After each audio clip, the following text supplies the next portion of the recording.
Thank you. Brilliant.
Good afternoon and welcome to the Downing Street Daily Coronavirus Briefing.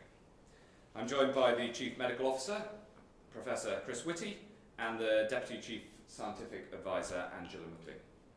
I want to start by thanking everyone who is staying at home even in this sunshine. Together, we are slowing the spread of this virus. And I want to pay a special tribute today to Captain Tom Moore, who at the age of 99 has raised over £7 million so far for NHS charities by completing 100 laps of his garden. Captain Tom, you're an inspiration to us all, and we thank you. At the core of our plan is to protect the NHS from being overwhelmed, so its ability to care for everybody who needs that care is always there and is never outmatched by the ability of the virus to do us harm. That is central to our plan, and I'm glad to say that the spare capacity in critical care in the NHS today has reached a new record high of 2,657 beds. Expanding the NHS faster than the growth in demand has been a critical objective throughout this crisis, and it means that every single person who's accessed NHS care has been able to get the very best available. At no point has the NHS been unable to offer care to people suffering from coronavirus. Now, I know at the start of this crisis some people said that would be impossible, but so far we've met this objective throughout, and I want to thank all those involved for their part in this national effort. On the most recent figures, 313,769 people have now been tested for coronavirus. Of these, 98,476 people have tested positive. The number of patients in hospital with symptoms is now 19,529. 12,868 people have sadly died, an increase of 761. This all just goes to show why we cannot let up in our efforts. We cannot let go of the hard work that's been done so far. This shared sacrifice, and I know it's a sacrifice, is starting to work. But we will not lift these measures until it is safe to do so. Everyone who stays at home is doing their bit, protecting the NHS and saving lives. But while everyone else stays at home to save lives, our health and care workers go out to work to save lives. And today I want to focus on social care. I want to set out the next steps in our action plan for social care that we're publishing today. From the moment of the emergence of coronavirus, we've known that some of the most vulnerable to this disease are in social care, and we've been taking action right from the start. We first set out guidance back in February, and today I can tell you what further steps we're now able to make. Our goal throughout has been to protect residents and to support our 1.5 million colleagues who work in social care. We've injected an extra £1.6 billion, and as the Chancellor said, we will do whatever it takes. This is our plan. First and foremost, from the start, we've focused on the need to control the spread of infection in social care settings. Today, we've strengthened the rules so that all care home residents who are discharged from hospital will be tested before being admitted into their care home. We'll test all symptomatic care home residents, and as I announced last Friday, we've introduced testing for all social care colleagues and members of their households who need a test. At the same time, we're increasing again PPE supplies to social care. We're creating a supply, logistics and distribution network of unprecedented scale. Building on the PPE plan I set out on Friday, over the next 3 weeks, we'll continue priority drops to the local resilience forums who distribute to the social care system according to local need, while we roll out our new online delivery system for social care settings. This will be integrated with the NHS supply chain's central PPE logistical operations, with kit shipped directly to social care providers via the Royal Mail. All of this will contribute to slowing the spread of coronavirus within care homes. I want also to enhance support for our social care workforce. One of the things that I'm most proud of during this terrible crisis is that people have held health and social care workers in such high esteem across the board. It's not clap for the NHS, it's clap for our carers. And to take this further, we're today introducing a single brand for social care to symbolise the entire care profession. This is something I know so many people in the profession have called for. This badge will be a badge of honour in a very real sense, allowing social care staff proudly and publicly to identify themselves, just like NHS staff do with that famous blue and white logo. I know that many businesses will want to offer the same recognition and benefits as they do wonderfully to the NHS. We've asked the supermarkets to confirm that social care workers can have the same priority access, and I know that the public value your work in care as much as I do. I also know that we need more people to return to social care or choose to serve for the first time. To make that happen, we're strengthening our national recruitment campaign with the aim of recruiting tens of thousands more people into social care. And we will pay for the initial induction training. This is a job where you have the chance to make a difference to people's lives every single day that you go to work. And I've seen, as I'm sure we've all seen, the amazing efforts of good social care. I've seen it with elderly members of my own family. I've seen the tenderness and the dedication with which people in social care support our loved ones at their time of greatest need. Everyone knows the job isn't easy, whether supporting people of working age, who are some of the most vulnerable in society, or supporting people and their families with dignity at the end of their lives.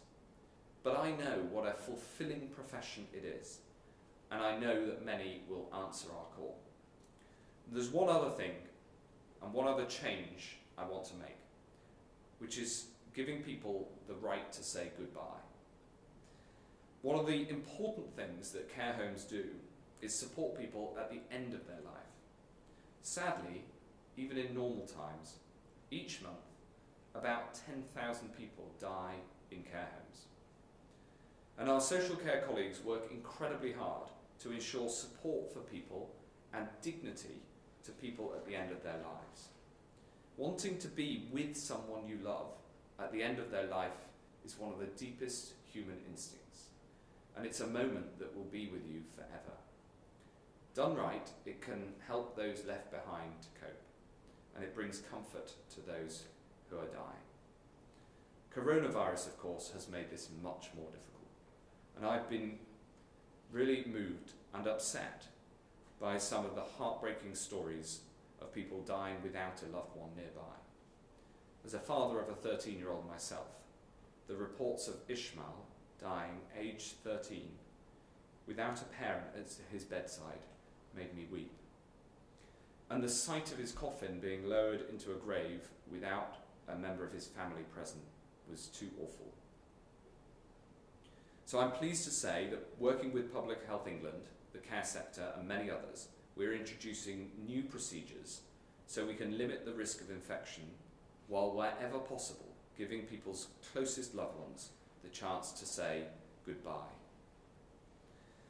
And we're making crystal clear that it is unacceptable for advanced care plans, including do not attempt to resuscitate orders, to be applied in a blanket fashion to any group of people. This must always be a personalised process, as it always has been.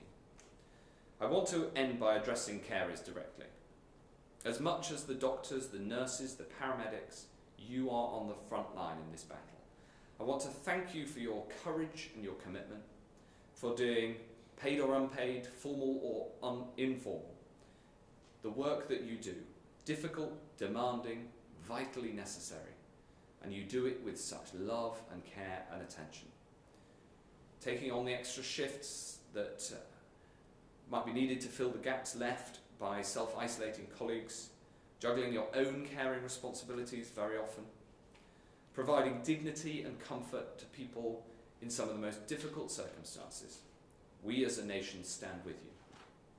And I say to everyone watching, you can stand with our carers too, by staying at home to protect the NHS and protect social care and save lives. With that, I want to pass to Angela to set out the most recent information about the progress of the disease. Thank you. The information we wanted to start with today is evidence about how people really are staying at home. So what's shown here is, roughly speaking, for the last month, so from the 19th of March to the 14th of April, how much use there's been of different kinds of travel compared to how it was in February. And what you see is that for all the different coloured lines, that's now down to less than a third of what it was back in February, and that for the Tube and National Rail, it's particularly low. So this is real hard data to show that all of us have done what we were asked and stayed home. If I could have the next slide, please. What we see is part of the evidence about how that is working. So this is new UK cases. In blue is people diagnosed in hospital, and in orange is people whose diagnosis has been outside hospital in the second new pillar of commercial swabbing activity. But really and the time goes from 21st of March to the 15th of April. And what I see that encourages me when I look at that slide is 2 weeks now of definitely not increasing anymore. I see a flattened curve. And for me, that is evidence that what everybody has done together has worked for us all. If I could have the next slide, please. That's further reflected in these data about people in hospital beds with COVID-19. Across the country, that fell by 1% yesterday, and in Greater London, it fell by 5%. So once again, what I see here is evidence that everybody's efforts to stay home and not have as much contact with other people as would be normal is having the impact that we hoped it would have, and bringing this epidemic to a much better trajectory where this is currently flat and no longer rising. Final slide, please. The final slide is comparing the sad deaths that we've had in our country with those in other countries. These curves are all lined up, so they all start on the day at which each of those countries first had 50 deaths. And you can see the line in dark blue in the middle there is the United Kingdom's trajectory, still climbing. We'd always expected that to still be climbing, even though the number of new cases is starting to flatten off. And that's because these are very lagged data, because of course, sadly, it takes a while for people, first of all, to succumb to this disease, and then secondly, for those cases to be reported. The United Kingdom data there are from Public Health England and from our devolved administrations, and we're watching and hoping that those two will soon start to follow a flatter trajectory. And with that, I think I will stop with today's data. Thanks very much. If we go to questions from the media, the first question is from the BBC and Hugh Pym. Thank you very much. Secretary of State, you're now offering testing to social care staff and care home residents where appropriate, but how is that going to be achieved given the pressures on capacity and your existing promises to NHS staff? And when exactly will it be delivered? Thanks, Hugh. Well, I'm very glad to say that we now are testing regularly NHS staff across the board, and we rolled that out from last weekend, and we have started also testing social care staff. 4,100 social care staff have already been referred for tests. And as our testing capacity increases, so this means that more and more people can be tested, And in fact, we have, as some people have reported, over the Easter weekend we had some spare capacity because the number of people coming forward for testing was not as high over the Easter weekend, which means that we can now expand testing not only to staff in social care, but also within social care settings.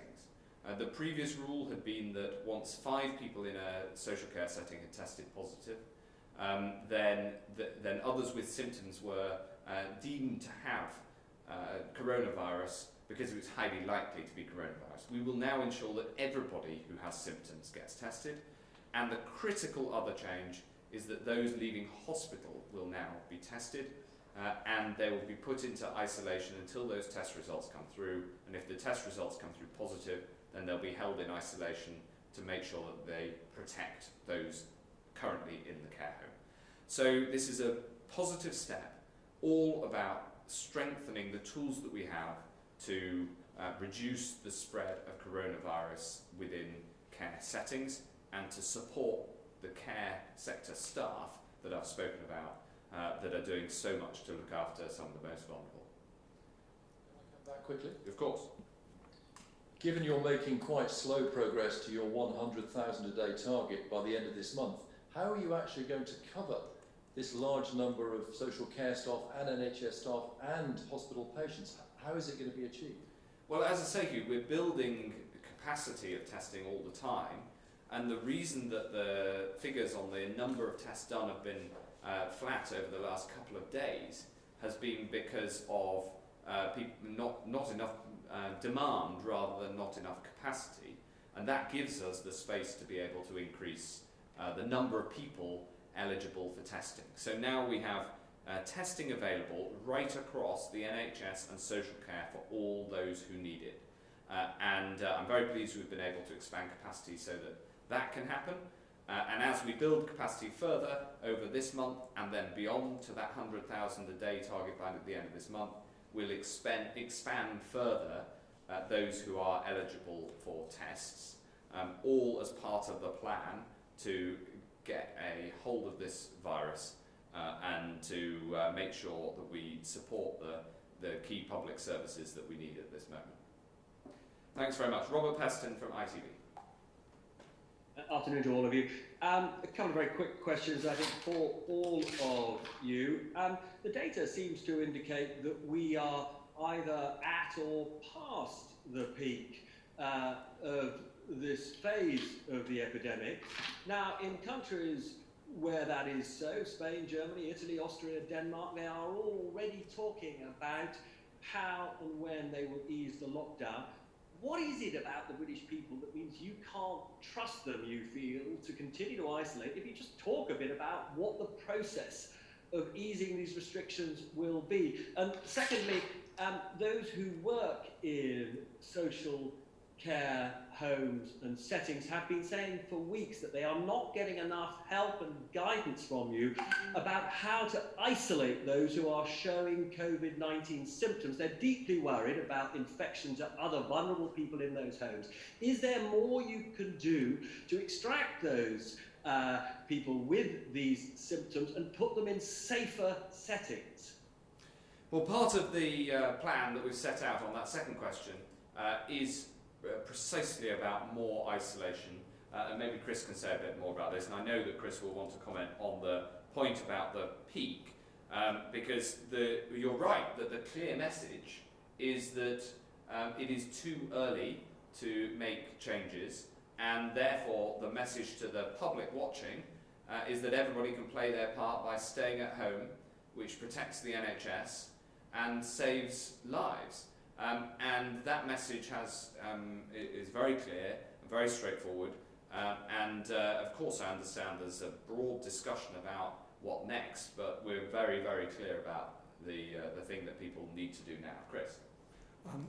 So on the issue of the peak, our view is that it's probably reaching the peak overall, and that's what the flattening shows.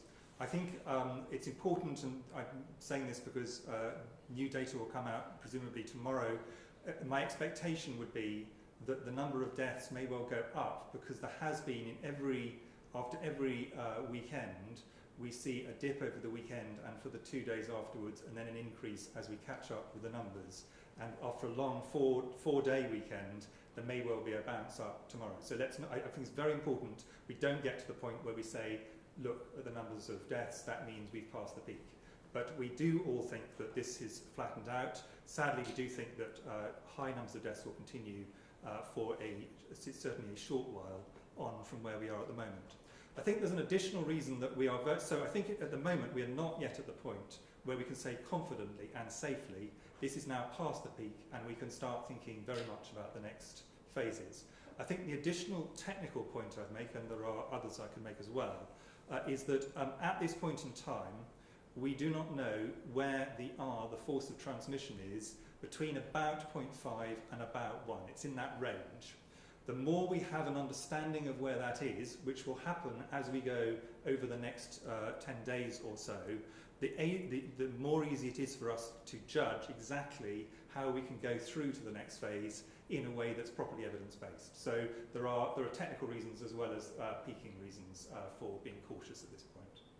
Angela, did you want to add anything? Just to reiterate what Chris just said, that what we really need is to observe what happens with new cases as they arrive in hospital in order to make estimates about how much impact all this very hard work that people have done has had, because that's absolutely crucial for us to understand properly what changes, if any, might be possible. Robert, did you want to come back on a couple of points. I mean, one is, I didn't hear from you any practical proposals for how to help care homes isolate, quarantine vulnerable, or those who are suffering, to protect other vulnerable members of those homes, because we've all seen large numbers of deaths within single homes that, you know, some of those families would have thought could have been avoided if there'd been better quarantine around those who fall sick. And secondly, I think the bit that many people don't understand, I don't think they're saying you've got to essentially name a date for when these restrictions on our civil liberties will be eased, but I think they would expect a grown-up discussion about what that phasing of the restrictions would look like, and that simply hasn't been forthcoming from the government, and it is forthcoming from other governments. Well, it may be, but different countries are in different stages in this epidemic. And one of the things that I think we've learned during this crisis is that the clarity of the guidance to the public is incredibly important.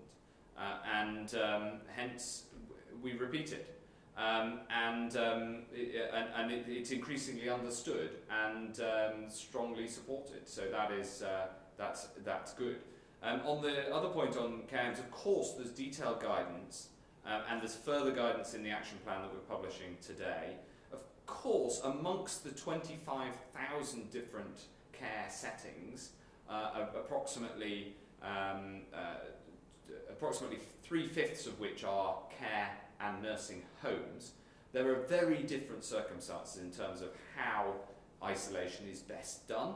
In some cases, particularly in the larger settings, it's possible to have isolation within the home. In other cases, it'll be necessary to isolate by having a resident stay elsewhere. But there's detail in the guidance, and then there's an awful lot of work that goes on at a local level with the directors of adult social care to make sure that we get those details, that isolation done as well as is possible in these incredibly varied settings across the country. I don't know if you want to add. Well, I think to reinforce the point that actually there's much more variety between different care and nursing home settings than there is between different hospitals. So advice does have to be tailored very much to the specific setting.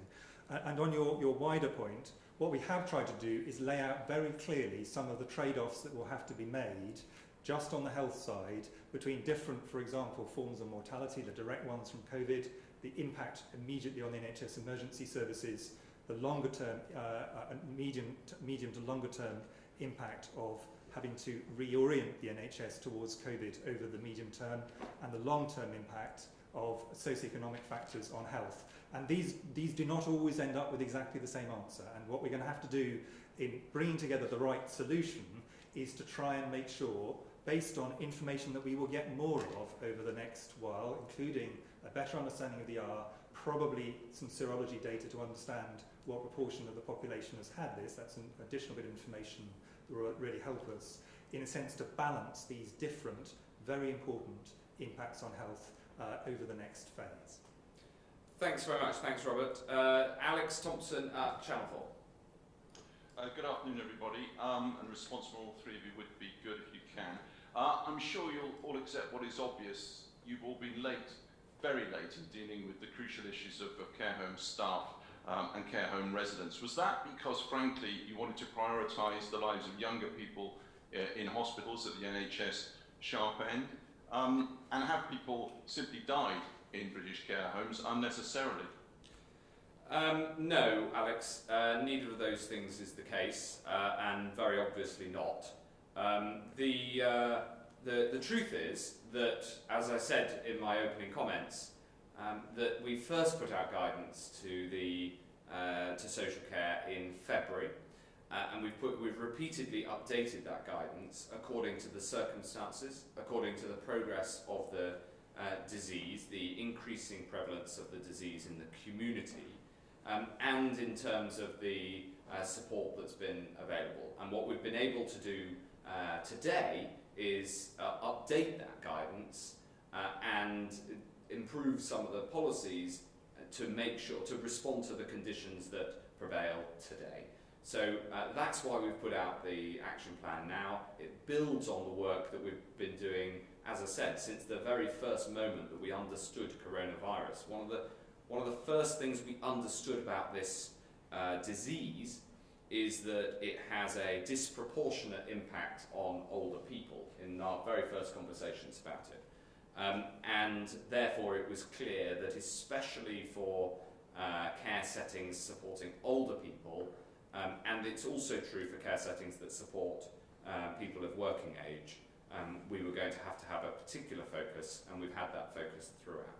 I don't know, Angela, do you want to add anything, or Chris?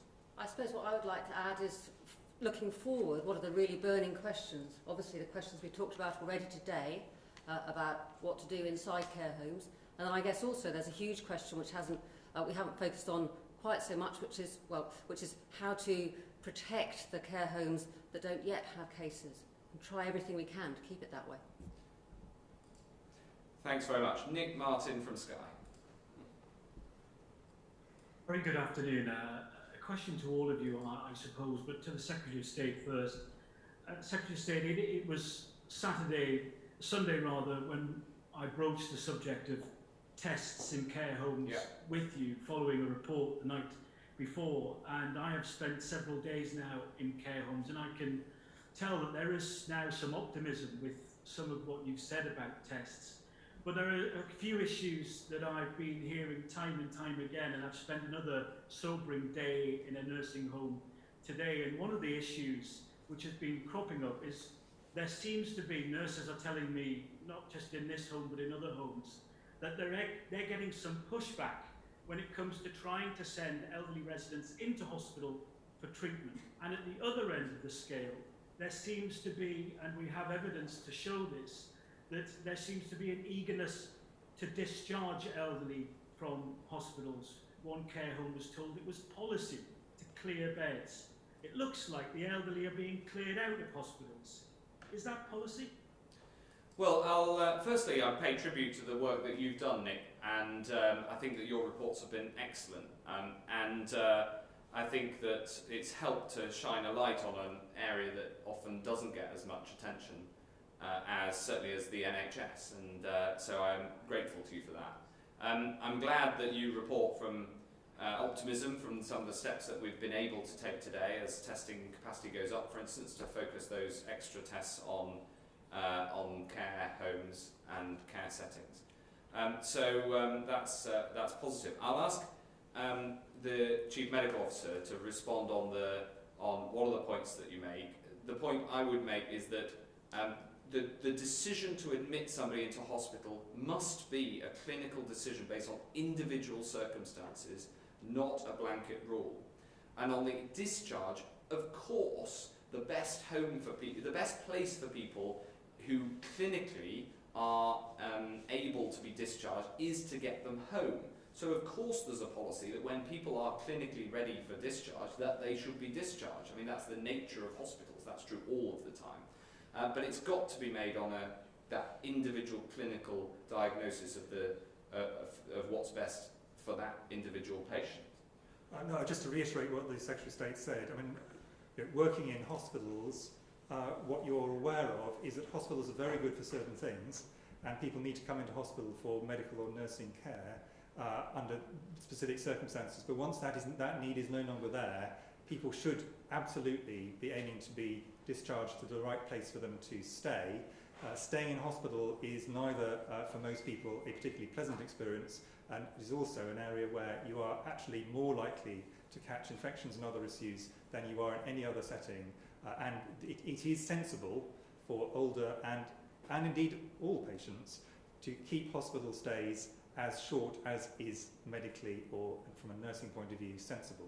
Clearly not to be in a situation where people have to leave hospital before that stage, but once that point has been reached, it really does make sense from every point of view that people that are then discharged back to their normal place of residence.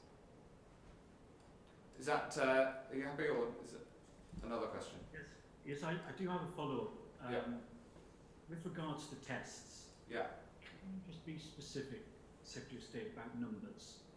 There are 1.6 million people working in social care, all doing a very difficult job, potentially all needing tests.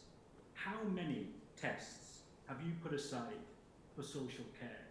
And what is the time scale that you promise to deliver them in? And just one more question with regards to funding. You will know there was a crisis in social care before coronavirus came along. And just a few weeks ago, the Chancellor announced £1.6 billion to help communities get through it. Now, social care providers are telling me across the country that they are coming up against a brick wall from their local authorities who are not releasing the funds. What do you say to councils who have been given money to help things like social care, but have so far not handed it over? Well, we have funded councils in order to be able to support the front line, and that's where the money needs to get.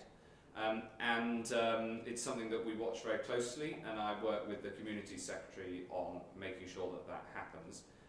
Councils, of course, themselves are doing an incredible amount of hard work in responding to this crisis, both in terms of their responsibilities for social care and right across the board. So I support councils in this difficult time, but we do need to get the money that is there for social care to the front line. There is and then on the other point that you raised, I just think that on testing, we currently do have capacity to increase. As I say, there have been 4,100 social care staff referred for tests so far. The CQC have been doing brilliant work at finding where the tests are most needed and making sure that people are actively referred. And we're setting out a process with the LGA and the directors of adult social care and the CQC how that should work. At the moment, we have spare capacity in the thousands, and the capacity is ramping up to, as I say, 100,000 a day by the end of the month,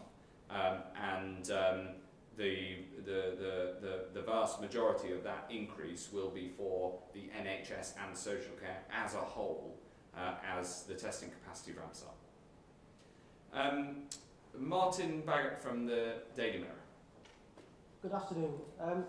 The action plan refers to everyone in social care being offered a test who need one. Could you expand upon this criteria? Does it mean any care home resident or carer who asks for a test will get one? Or is it only for symptomatic staff? And could you outline the time frame when this will be delivered, or is it immediate?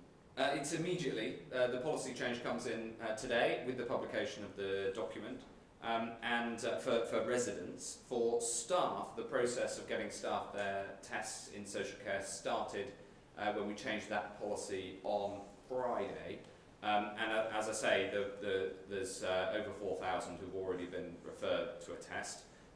The definition of who needs it is, in the first instance, those who are symptomatic or a member of their household if they're under household isolation because a member of their household is symptomatic, because it is primarily for staff to ensure that staff can get back to work if they are off, and of course, if they are symptomatic and at work, then they should be at home because they should be self-isolating. And as the capacity expands, so we'll be able to expand that definition of need. Laura Hughes from the FT. Oh, I've just been informed that Laura is not able to join us. So we've got Jessica Frankies from the EDP. Good afternoon. I think so, yeah. Secretary of State, when the time comes to lift restrictions on businesses and people's lives, will the end to lockdown be rolled out across the country as a whole at the same time? Or, given that many areas of the UK, including Norfolk and the east of England, are some weeks behind the capital in approaching the peak of the virus, will those decisions be taken on an individual, regional basis? Also have a question for the Chief Medical Officer. We've heard about some elderly people in a Norfolk care home, some of whom are living with dementia, being confined to their rooms for up to 3 weeks. Can you offer any clarity on whether the government's advice on people exercising outside also applies to care home residents? And whether, while following procedures around shielding the vulnerable, homes should be ensuring residents are able to spend time outside their rooms and outside getting fresh air? Well, thank you, Jessica. I'm going to ask Angela to answer the first question and Chris to answer the second. But just before I do, I'm so glad that you're on, because one of the things I'm missing most about in this lockdown is getting to Suffolk, where the Eastern Daily Press covers my constituency as well, and it was wonderful to see on the front page of the newspapers this week a baby from Brandon in Suffolk, in my constituency, who recovered at the West Suffolk Hospital and is now home and safe and well, which I know was well covered in the Eastern Daily Press as well. Angela, if you could answer the first question. Is it possible to go back to the slides and look? Is that helpful? If we could go back to the ones called people in hospital beds. I think you asked an absolutely terrific question there, actually. So, no, not possible? No, okay. So, what we would expect to happen is that the peak would be at the same time across the country. And that's because, of course, the way we changed our behaviour in the country was largely speaking the same everywhere. So whilst we've always said London is 2 weeks ahead, what we meant was really London was 2 weeks ahead on the way up. In terms of starting first to flatten and then to go down, what we'd really expect is everywhere to be the same. That's not really exactly what we're seeing, in that London is, the number of people in hospital beds in London, for example, fell by 5% in London yesterday, but across the country it was 1%. So I can tell you that we've had quite long discussions about that in various fora. We decided that there's so much variation that we don't have a clear answer for the differences yet, and that it's quite possible that actually we are seeing what we would expect, which is that the flattening off is pretty similar in different places, and that maybe one of the reasons that London seems to be that the people in hospital beds in London seems to be falling faster is that perhaps in London, because cases rose faster here, people responded to all the earlier bits of advice about staying away a little bit faster. That's the advice before the 23rd of March, when everyone was told please to stay home. Thanks, Jessica. Chris? Well, I think it's important to understand that there are two things, in a sense, which are potentially in tension with one another. I wouldn't want to comment on individual cases at all, but in general. On the first thing, which is very clear, there is no situation, there is no age, there is no condition where exercise is not a good thing. So anything that can be done to encourage people and allow people to take exercise is clearly a good thing. Now that might mean, in this period when people are locked down, exercise indoors, and there's lots of things people can do in their rooms, can do in their houses. Nevertheless, one of the reasons that we had exercise as one of the very limited range of reasons people could leave their houses and still be protecting NHS and saving lives was for exercise, and it was for this reason. Exercise is one of the best things you can possibly do. On the other hand, there are a small but important number of citizens who are either much older or have other health conditions where shielding, where what we try to do is prevent a situation where they come into contact with someone who could pass on this virus, is a very important thing to do for them. And that's because these people are highly vulnerable, if they get an infection, to actually that going on to be a severe infection and in some cases, sadly, going on to die. A much higher proportion of very old, of older citizens or people with significant health conditions are in that situation. And of course, if you've got someone who is both shielding but also needs exercise, there is a bit of a tension between those. And I think in those situations, we would want people to exercise indoors, but definitely would want them to exercise. And then the final reason why it may be sensible for some individuals to be in their rooms is for an infection control reason, and that was something the Secretary of State talked about earlier. If someone is suspected they might be at risk of having the coronavirus, then we say we want them to stay in their rooms to protect other people in their nursing home, in their residential home, in their shared home. So those are people who are care home staff and people indeed who are living with more vulnerable people have to be aware of these different areas. But I certainly want to stress the point you're making that wherever possible, people should be taking exercise. This is very important for long-term health. Thanks very much, Jessica. We can go back to Laura Hughes now at the FT. Hi, Laura. Right. The government pledged that there would be 25,000 tests being carried out by the middle March. We're now on April the 15th and we haven't reached that target. So why should the public believe that you can achieve 100,000 tests a day by the end of April? And secondly, Northern Ireland has just announced they are extending their lockdown for another 3 weeks. Can we expect the whole of the UK to move at the same pace? On the first one, I'm afraid that the premise of the question is wrong. We committed to 10,000 tests by the end of March, which we hit. Then we had previously committed to 25,000 by the end of April. I increased that goal to 100,000. So we have hit each of the goals that we've set on testing. And as I say, we've had the capacity continuing to ramp up this month. The demand has been lower over the Easter weekend as staff haven't wanted to come forward for testing, which is understandable during a long weekend. But the goal is still clear to reach 100,000 by the end of this month, and we publish all of that data, of course. On the second point, this is very much a matter for the decisions that we're going to take at COBRA tomorrow as the UK, and I think that it's probably best to leave it at that and say we'll wait until the formal decision is taken tomorrow. Thanks very much. Isabel Hardman at The Spectator. Thank you. A question firstly to the Health Secretary on another issue that has a huge impact on your brief, which is domestic abuse. Now, I know the government has set out some help for victims of domestic abuse, more money for a helpline and an awareness campaign, but the frontline charities that I've spoken to say they're experiencing such big demand, a big increase in demand, and such a dramatic fall in funding. They don't see not only how they can help victims right now, but more worryingly after the lockdown, once women are better able to escape and children go back to school and start telling their teachers what has been happening at home. So do you have a post-lockdown support plan in place for the predicted surge in domestic violence that's going to go way above what we're seeing already in the coming months? And a second question to the Chief Medical Officer. What impact are you expecting on the NHS of this rise in abuse, not just in terms of physical injuries, but also in terms of the complex mental health problems that a lot of survivors have for many years after leaving these relationships? Well, this is such an important question, Isabel, and I know that the Home Secretary set out a package of measures and of support to those brilliant charities who help people who are subject to domestic abuse at the weekend.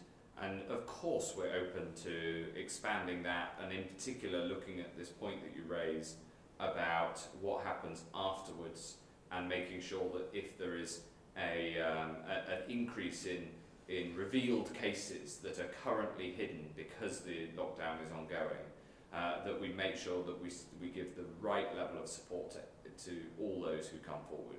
You know, there are many costs to this terrible epidemic, and this sadly is one of them. And I talked to the Home Secretary about it. I think the package that she brought forward was very strong, but there's clearly we need to do the work that's necessary to support everybody on this, and as much as is possible given the nature of the lockdown and the impact that it has. Chris, you were asked specifically. Yeah, no, it's clearly not possible to be sure exactly what the implications of this will be in terms of domestic abuse over time, and I think anybody who claims to know that is probably unlikely to have data to back it up. But it is, at any time, domestic abuse is a very major both mental and physical issue, as well as all the huge social ramifications that come out of it. And dealing with victims of abuse, of whatever sort, to be clear, because abuse can take very many forms, has to take account of those very complicated interactions of mental distress, ill health, in some cases post-traumatic stress and things that go with that, and then in some cases, not all, physical impacts ranging from relatively small to really quite profound. So this is a very serious issue, and it always needs a multidisciplinary approach to dealing with it properly. Is there anything you want to add? Another, you've got a follow-up.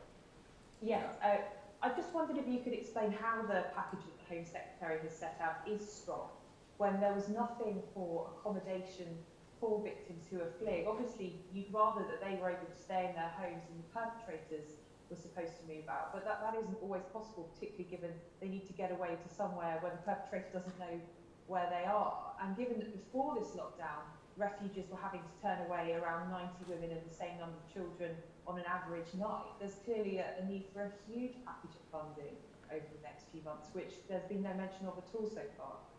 Well, I think the most important thing in the first instance is, especially during a lockdown, as far as I understand it, is to make sure that we give channels of communication for people who aren't able to cry for help, because the sorts of places like at school, where you might be able to get out of your home and be able to have the confidence to come forward, to make sure that there are alternatives provision for that. I think that was the urgent thing that needed doing. And of course, when it comes to supporting refugees, we are, and all of the supporting infrastructure, we're of course willing to look at that and make sure that it's as strong as it possibly can be. Thank you very much.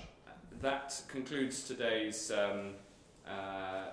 Downing Street coronavirus briefing. Thank you, and we'll see you again, no doubt, at the same time tomorrow.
From them. Oh, I see. You're right.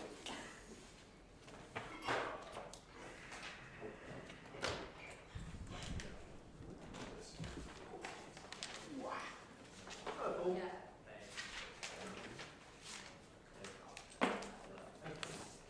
Come on.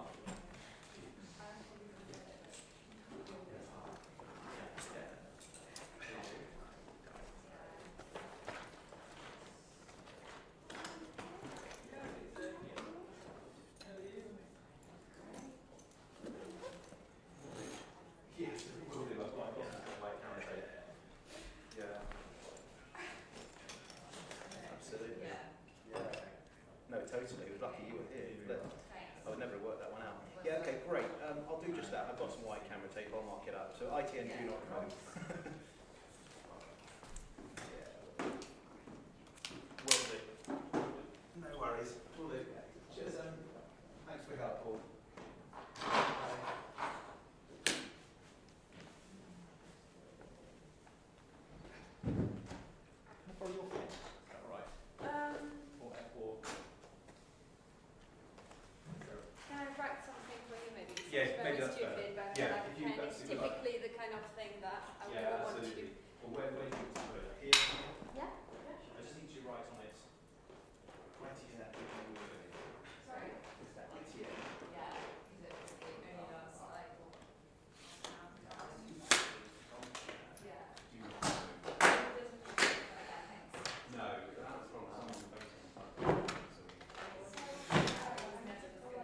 Tomorrow as well? I don't know. No. Oh, you don't know? I'm sure, yeah. Hi. Yeah. Here all week.